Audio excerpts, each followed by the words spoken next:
Buenas noches, bienvenidos a Debate 22. El día de hoy vamos a platicar sobre las redes sociales, un tema o un asunto que por supuesto está sobrediagnosticado, pero hoy vamos a reflexionar sobre las redes desde el punto de vista psicológico y también histórico. Para ello hemos invitado a Liz Bazáñez, ella es psicóloga, directora de México Sin Estrés. Liz, muchas gracias por estar aquí esta noche, gracias por acompañarnos. Julie, gracias a ti. Y también está con nosotros Úrsula Camba, ella es doctora en historia. Gracias por estar con nosotros, Gracias, Úrsula. Julia, encantada de estar con ustedes aquí. Bueno, vamos a hablar de muchas cosas, también vamos a analizar casos que han sucedido en los últimos días, algunos casos prácticos para ir entendiendo qué es cuál es el fenómeno de las redes sociales, no solamente en un periodo histórico que es el que estamos viviendo, es decir, desde nuestra época, sino también desde la psicología del hombre, porque nos lleva tan fácilmente hacia los extremos positivos o negativos. Pero empecemos hablando de lo que han dicho otros pensadores respecto a las redes sociales. Por ejemplo, platicábamos de Zygmunt Bauman, este sociólogo muy importante, que dice que son el nuevo opio del pueblo. Liz, desde el punto de vista psicológico, ¿estarías de acuerdo con esto? Sí estaría de acuerdo con esto, pero el punto es que depender no es malo. De hecho, en algún momento podemos depender. Me acabo de romper el brazo y dependo de que me ayuden a llevarme al hospital, ¿no? El punto aquí es la característica de ilimitado. Internet no solamente está a la mano en el celular, en cualquier momento, sino es ilimitado. Entonces, no es la droga per se, sino la interacción que hay entre la persona, la droga o el objeto y las interacciones que hay con ello. Y el Internet generalmente, como consecuencia, siempre es un éxito en la mayoría. ¿A qué me refiero? Es un poco como el juego patológico. Una de las adicciones más fuertes para vencer es el juego patológico, porque no todas las veces gano, pero sí todas las veces tengo la emoción. Y entonces cuando gano, opaca toda la situación que hubo antes y entonces me refuerza aún más. A lo mejor subí este post y no tuve todos los likes posibles, pero sí le gustó y sí tengo otros posts que me gustan, o sí me contesta alguien del otro lado de la red, ya sea pornografía, un chat, lo que sea. Entonces, no solamente sí es el opio de esta época, sino con estas características de accesibilidad completa, ilimitado, anonimato, claro, que eso le da mucho mayor refuerzo. Claro, y que no nos permite ver tan claramente cuáles son los escenarios a futuro, porque pienso, cuando él dice es el nuevo opio del pueblo, creo que también lo importante es ver que han habido otras épocas del ser humano en donde han habido otras cosas que lo ayudan a adormecerlo, ¿no?, dentro de la sociedad. Supongo que los medios tradicionales, la televisión, entre otras, fue en su momento el opio la del televisión pueblo. era la nana más, más socorrida. Y era así de, préndele la tele al niño y era, qué bárbaro, llevas 3 horas viendo la tele. Y ahora pueden estar jugando 10 horas, ¿no? Y pueden estar dentro del mismo juego interactuando con otros chicos o con otros jóvenes, cosa que antes no sucedía, ¿no? Y yo el otro día, hablando de redes sociales, vi una cosa y dije, ¿cómo ha cambiado el tema de la comunicación? Porque alguien decía, antes de llamar por teléfono, manden un WhatsApp a ver si uno puede contestar o no el teléfono, porque puede ser que uno esté ocupado. Eso en nuestros tiempos era como, estabas pegado al teléfono viendo quién te llamaba. Claro. Y podías estar 2 horas hablando por teléfono, o checar, ¿no? si tenía línea y colgabas rápido. O si estaba hablando alguien, cuelga rápido porque me van a llamar, ¿no? Tiene que ver con esta comunicación. Pero yo sí creo que el Internet creció mucho más rápido de lo que los códigos éticos y morales habían establecido. Entonces, fue 50 pasos adelante de lo que la gente podía establecer como bueno o malo. ¿Qué tiene de malo que sube yo una foto encuerado? ¿No? O de lo que, también, Úrsula, de lo que otros medios o instrumentos sociales podían provocar, digamos, en otras épocas. La televisión o el cine, incluso la música, si fueran estos elementos, como dice Bauman, el opio del pueblo, era más fácil poner los límites éticos en esos lugares, Claro. porque tú Claro. o acusabas a quien dirigía ese canal de televisión o, digamos, No, había pues, más fácil, podías reconocer a los responsables. Claro. Acá no. No, y la tele tenía límites, ¿tú te acuerdas? Se acababa la programación, se acabó. No hay, ya no hay, la radio igual, ¿no? Eso también es importante. Estas dos características, ilimitado, accesible el casi Sí, 100% claro. del tiempo y anonimato. Estas tres características le dan un éxito a generar una adicción exponencial. Liz, tú lo decías hace un momento, hablabas como de las emociones y no sé si es como el único o tal vez la parte más importante, el área más importante del ser humano que toca las redes sociales, tanto para quien escribe a través de ella o se comunica como para quien recibe esa comunicación. Es decir, quien está esperando los likes está esperando una emotividad, algo positivo, y quien lee algo se indigna o se siente halagado por algo que lee. Siempre todo es cuestión de emotividad, en este caso de las redes. Es que me encanta tu pregunta, porque sí, tiene que ver con esta emoción que genera el tener o no tener la respuesta. Pero en realidad lo que hay muy atrás es evitar contacto con mi emoción, a lo mejor en otro sentido. A lo mejor tengo un problema de pareja que tengo que enfrentar porque tal o mi hijo no quiero ver lo que está pasando con él y me enfoco en el Candy Crush, en el Internet, Instagram, etcétera, etcétera. Entonces evito emociones, evito socializar. Qué mejor que meterme aquí donde soy alguien que sí tiene los likes y me da tal. Evito pensar, analizar cosas que tengo que hacer.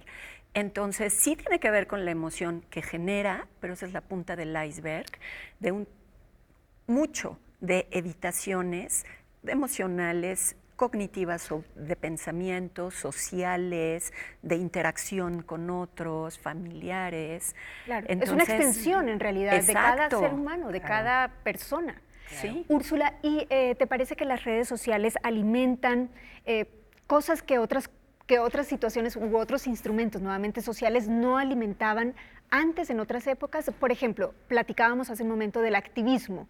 Es como, he visto varias críticas que dicen que las redes sociales ayudan para ser un activista desde el sofá y que en realidad no se está haciendo nada, solamente te dedicas a linchar a alguien o a algún tema en particular o a participar de alguna consigna, ¿no? Digamos, que con la que tú concuerdes.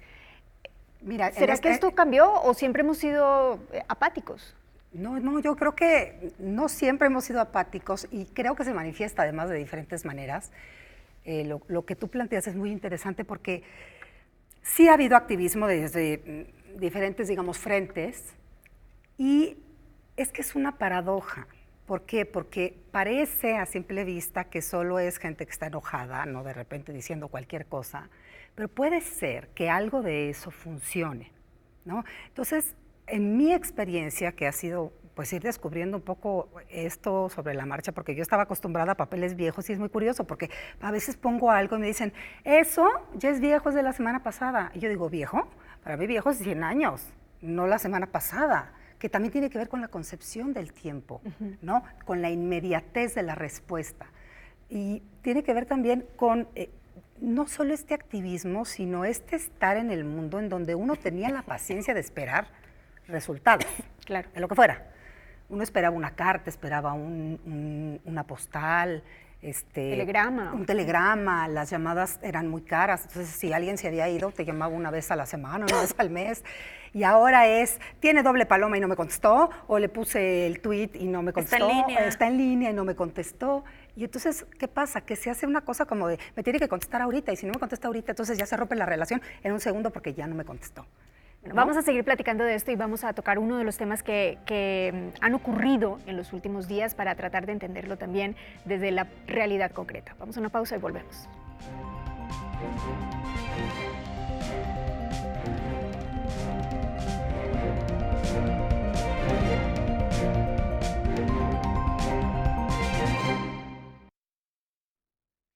Volvemos a esta mesa sobre las redes sociales y hace unos días ocurrió un caso, no vamos a explicar todo lo que sucedió en este caso, sino más bien cuáles son los elementos que nos parecen importantes que pudiéramos retomar para la reflexión. Es el de una influencer llamada Joss Hoffman, en sus redes ella se llama Joss Stop y fue varios días trending topic con, por ejemplo, le dijeron Lady Yate, Lady Naka. Y hay dos elementos que yo quería que pusiéramos sobre la mesa. Uno, ella como influencer sube un video donde están insultando a una persona que les está dando un servicio. Ellos dicen que es un mal servicio, pero ellos están insultándolo con una canción.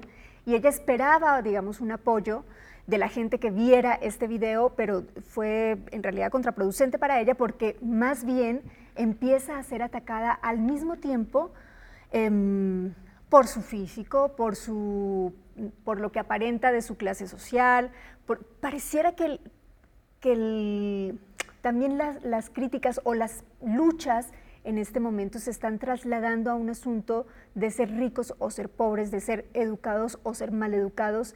Y en eso es tan preocupante un punto de vista como el otro. Es preocupante que ella haga un video pensando que eso es algo bueno cuando está insultando a una persona y las respuestas que recibe tampoco no son para nada algo positivo. Pero habría que decir que el insulto al que ella hacía era en relación a quizás la condición o sexual o social de la persona. O sea, esa palabra, de hecho la FIFA ya la prohibió en las porras, por lo menos de los estadios, ¿no?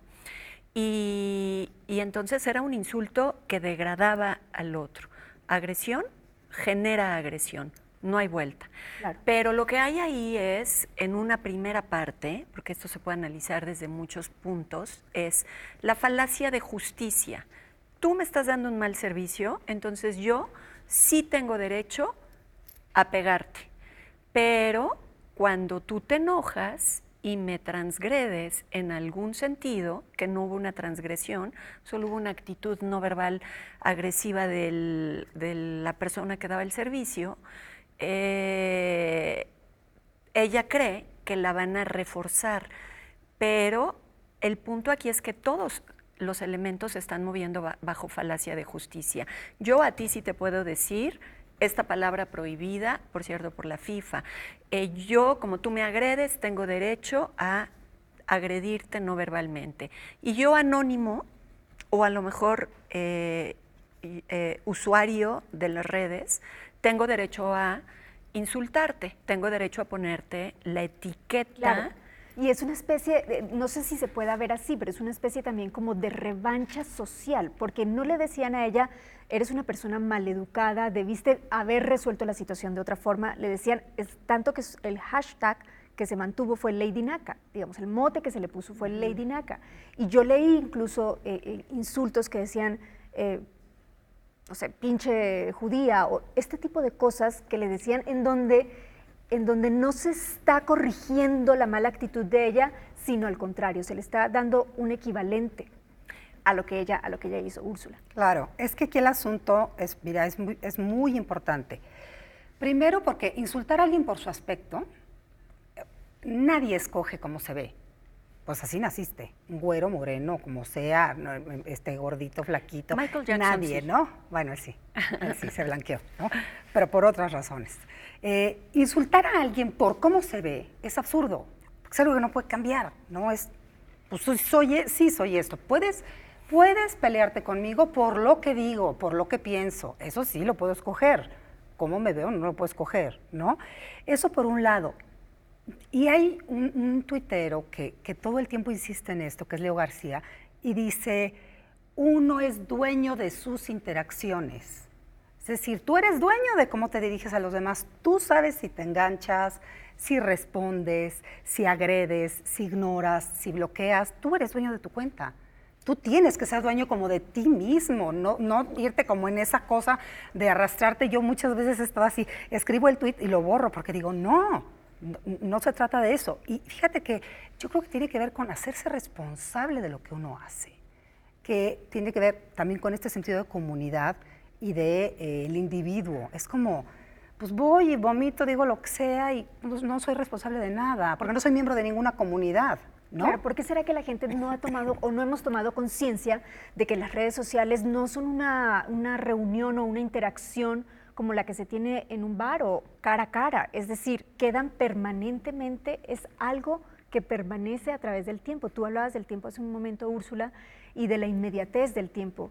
Es algo que se queda. El video, las palabras, la el foto juicio, en la desnuda, claro, que claro, sube su claro, foto. Claro, Entonces, totalmente. pero no se ha tomado conciencia, pareciera, de que esto es así y entonces se piensa, también no sé si les parezca que las redes sociales han dado la oportunidad de alguna forma a hablar a quienes antes no hablaban, porque no sé si esto hubiera pasado sin redes sociales, ¿qué hubiera sido lo peor? El insulto hacia la persona y ella jamás hubiera recibido como una enseñanza de todo esto que pasó. Se hubiera quedado en este bar o en esta tertulia el aventarse la mesa y la botella en los que estuvieron en el bar. Claro. Pero ahora la persona de Nueva Zelanda, a lo mejor en una noche de insomnio, una de las otras características que el Internet en el aspecto negativo ha generado, que es la proliferación de patologías o problemas psicoemocionales, descubre que en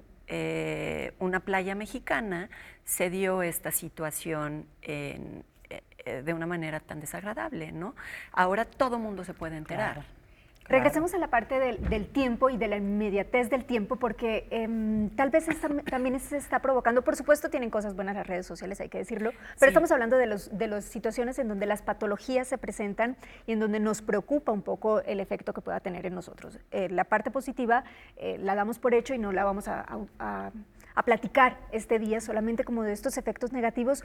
Y esta parte también del tiempo que tiene que ser inmediato, donde tú decías, Lisa, hace un momento, genera también una frustración en las personas a no lograr inmediatamente lo que quieren. Sí, yo mencionaba fuera del aire, yo soy generación X, y la generación X en algún sentido teníamos más tolerancia a la frustración.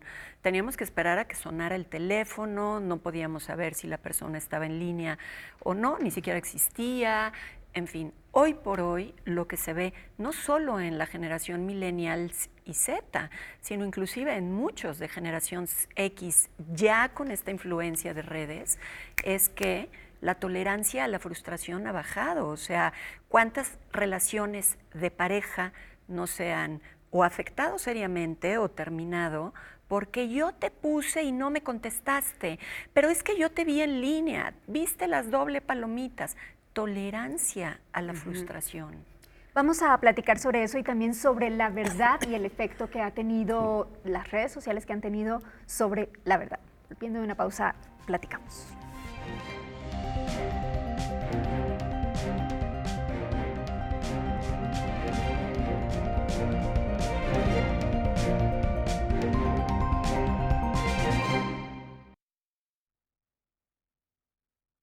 Continuamos platicando sobre las redes sociales, vamos a hablar sobre la verdad y cómo se puede ver ahora la verdad. Gianni Bátimo decía que la verdad es un tejido de interpretaciones y no una suma de datos, Úrsula, y desde esa, digamos, concepción, pues hoy hay múltiples y múltiples interpretaciones que de verdad dejan muy lejos la verdad, si es que es posible todavía llegar a ella. Bueno, es que habría que ver, sí, claro. La verdad, en el sentido, digamos, de la historia, lo que buscas tú como historiador es que los rastros que tú recogiste sean los más, digamos, apegados o los más confiables, como saberle preguntar a la fuente. Es decir, si un historiador llegara a Twitter o a Instagram dentro de 300 años, ¿qué encontraría? ¿Qué encontraría? Que la gente está siempre enojada o que la gente toda era hermosísima y guapísima, ¿no? Y tendría que saber entonces de qué está hecho Twitter y de qué está hecho Instagram o de qué están hechas las redes para decir, ah, claro, pues es que en tal hay que salir guapo, ¿no? O en tal hay que... Si no conoces ese previo, entonces te vas con la finta de lo que sea. Es como el ejemplo que pusiste de esta chica. Hay un cachito de verdad, hay que ver el otro cachito del señor que estaba ahí. Claro. Y ese es el problema, muchas veces ves solo una parte de lo que sucedió y la gente hace un juicio rapidísimo, como si hubiera estado ahí, como si lo hubiera visto. Entonces, me acuerdo, un meme que decía, si hay una foto o un video que vulnera la intimidad de una persona, no lo compartas, aunque sea para criticar a quien lo grabó, lo estás, digamos, de alguna manera expandiendo. Y hay que ser como muy cuidadosos con eso. Entonces, hay, digamos, sí es cierto que hay siempre varias versiones y que hay que entender qué hay atrás, pero también creo que hemos caído mucho en si estás en desacuerdo conmigo, eres mi enemigo, que es una cosa muy infantil, ¿no, Liz? Como, Y muy ¿no? dicotómico. Exacto, así muy... O bueno o Ajá, malo. exacto, eso, blanco y negro, ¿no? No hay tonos de grises. Ah, piensas diferente. Entonces, yo tengo, por ejemplo, sigo gente con la que no comparto ideas, pero digo, porque si no, entonces es un soliloquio, pues como muy narcisista, ¿o cómo? ¿No, ¿Y no les Liz? parece ¿No? que Sí. esto se debe también en parte a lo que muchos pensadores califican como que la opinión está reemplazando en esta época, y eso sí es algo que nos está tocando vivir a nosotros, la opinión está reemplazando la verdad? Y para la gente, Liz, es muy importante, parece, dar su opinión de todo y a toda Claro. hora. Bueno, Claro. de hecho, lo voy a decir cómo surge. O sea, la generación Z es el dueño de las fake news, porque la generación Z, que tiene muchas cualidades, ahora incluye cuestiones raciales, de matrimonio del mismo sexo, en fin, luchar por causas. Tiene cosas muy positivas, pero la generación Z se le conoce en el mundo de la psicología como la generación wow. Todo es wow, todo tengo que opinar, todo es increíble, todo es no sé qué. Y las fake news surgen a partir de la generación Z, porque tengo que opinar, sepa o no sepa, ahí va. Y además, como vivo en el wow, como vivo en, sí, hay que disfrutar, hay que sentir, hay que tal. Entonces, me acabas de decir que Yuli traía unos aretes plateados. Yo ni siquiera volteé a ver a Yuli y digo, Yuli traía unos aretes plateados. Y ya hice una fake news porque hay que opinar, pero viene desde la generación, a partir de esta generación Z, surge esto. Y ahora, más allá, digamos, de poner la opinión en una red social para que todas las personas posibles la puedan ver o la puedan leer, ¿por qué defender la opinión va degenerando de cierta forma a las personas en las redes sociales? Es decir, hay casos, ejemplos, no vamos a decir nombres, pero hay muchos casos en donde las personas empiezan dando una opinión informada, sustentada, y luego están dedicadas simplemente a defenderse de quienes las atacan. Se llama poder. Algo que ha dado las redes es poder. Y poder al que no tenía voz o voto en algún sentido, el que no tenía un lugar en el escenario. Y el poder es una de las cosas que más carcome al ser humano. Entonces, por ejemplo, si yo ahorita digo, Yuli tenía unos aretes plateados y no era cierto, y llega Úrsula y me dice, no, Liz, yo estuve ahí y tal. Y entonces, como yo tengo 7.588.000 millones de seguidores, entonces yo quiero que los que sí me siguen me da poder, me da eso que yo digo, las redes han dado muchísimo, el internet, pero también ha sacado la parte más oscura del alma del humano. Entonces, desde épocas ancestrales, el poder mueve las bajas pasiones del ser humano. Entonces, yo pondría mucha fuerza en el poder que dan las redes sociales, sea verdad o no sea verdad. Úrsula, ya para ir concluyendo, ¿no te parece una paradoja que en la época o en el momento histórico en donde más vigilados estamos voluntariamente, porque si uno se mete en una red social, permanentemente estás vigilado, aunque no te metas, pero digamos, eso lo incrementa, se siente el ser humano más libre participando de esa red social, pero al mismo tiempo sea la época más vigilada? Sí, sí, es totalmente una paradoja, porque efectivamente hablamos del anonimato, de esta cosa de insultar, de pelearse, pero llega un momento que sí, te suspenden la cuenta, porque van varios que te denuncian, porque vas, insultas, y entonces, ¿no? Y lo encuentras todo el tiempo. Entonces, se quejan de la libertad de expresión, pero la libertad de expresión es ¿qué? Expresarte o insultar al de junto. Es que la línea es muy delgada, y me parece que tiene que ver muchísimo también con este principio de no hagas a los demás lo que no quieres que te hagan a ti. Así de fácil. Que también es algo en la realidad. Claro. ¿No? Es decir, claro. al mismo tiempo como la red es una extensión de la realidad, la Es decir, a la inversa también tendría que funcionar y uno tendría que actuar de la misma manera, en términos éticos y morales. Claro, y el asunto, como dice Liz, también es que si tú te equivocas, a mí me ha pasado, es que usted puso mal un dato, y yo digo, discúlpenme si es cierto, me equivoqué, tal. Bueno, hazte de cuenta, decir me equivoqué en redes sociales es como... No puedes equivocarte. No, ¿cómo te vas a...? Y a veces pongo, bueno, es que perdónenme, ya sé que en la vida uno puede equivocarse, como sea, en Twitter no. Porque así es, no hay como este espacio para el ser humano que se equivoca y que, qué sé yo, que puede cambiar de opinión, y entonces es defender a ultranza cosas que después dices, no tienen sentido ya, no estés de necio, ¿no? Liz, y para concluir, desde el punto de vista psicológico, ¿se podrían ir planteando algunos escenarios de hacia dónde nos podrían estar llevando las redes sociales a una mayor soledad, a una mayor individualización o a una mayor participación en comunidad, aunque sea virtual? ¿Cuáles son los escenarios que nos esperan al futuro, sobre todo porque cambian tan rápido y la tecnología afecta cada vez más? Voy a dar los escenarios negativos, porque me dijiste que lo positivo lo damos por hecho, ¿no? A un aislamiento progresivo, a un deterioro e inclusive pérdida de la capacidad de autenticidad, de espontaneidad, a la capacidad o perder ese poder expresar emociones en el mundo real, ya sea verbalmente, ay, qué gusto me da verte, y ese contacto no es lo mismo que te diga, qué gusto me da verte, a que te diga, qué gusto me da verte, a perder esa capacidad de entablar vínculos sociales, vínculos emocionales. Ese, en el sentido psicoemocional, es un pronóstico. En el otro, se dice que en muchos cientos de años vamos a ser un ser humano con una curvatura en el cuello y una curvatura en la columna vertebral, porque a lo largo del tiempo somos el ser humano de cabeza agachada, agachada porque estamos checando el celular, ¿no? Que es donde está el internet, las redes, etcétera, o la computadora y el dolor del túnel carpiano. Pero emocionalmente nos va a aliciar en la expresión psicoemocional, social, verbal y no verbal con otros.